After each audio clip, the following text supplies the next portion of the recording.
செங்கோட்டையன் கட்சியிலிருந்து நீக்கின உடனே கொடநாடு கொள்ளை வழக்குல A1 EPS தான் பகிரங்கமா ஒரு ஸ்டேட்மெண்ட் கொடுக்குறாரு. கேஸ் வந்து நிலுவையில இருக்கு, ரன்னிங்ல இருக்கு. அப்படி இருக்கும்போது எடப்பாடி கூட இருந்தவர், அமைச்சரவையில் இருந்தவர் ஒருத்தர் வெளியே வந்து இந்த மாதிரி ஸ்டேட்மெண்ட் கொடுக்குறது, இது எடப்பாடிக்கு வீக்னஸ் கிடையாதா? எப்படி வீக்னஸ் ஆகும்? கொடநாடு கொலை வழக்குல இவர் தான் A1ன்றாரு. நீ நாளைக்கு தீர்ப்பு வரும், வந்ததுக்கு அப்புறம் எடப்பாடியார் 2 காலை கட்டி எடப்பாடியார் பால கறந்துருவியா? நீ கறந்துருவியா? செங்கோட்டையில தான் கேட்கிறேன் நான். என்ன சார் இது?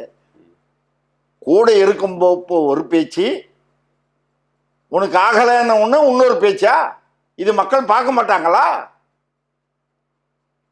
சும்மா விட்டுருவாங்களா? விட மாட்டாங்க.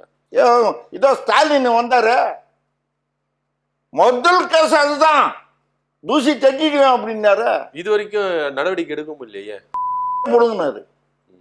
புடுங்க முடியாது. இருந்தா தானே சார் இங்க ஆதாரம் இருக்கணும். எல்லாமே ஆதாரங்கள் தான் கோர்ட்டுக்கு தேவை. நீங்க சொல்றது நான் சொல்றது இல்லை. ஆதாரம், விட்னஸ், ஆதாரம் தான் கோர்ட்டுக்கு தேவை.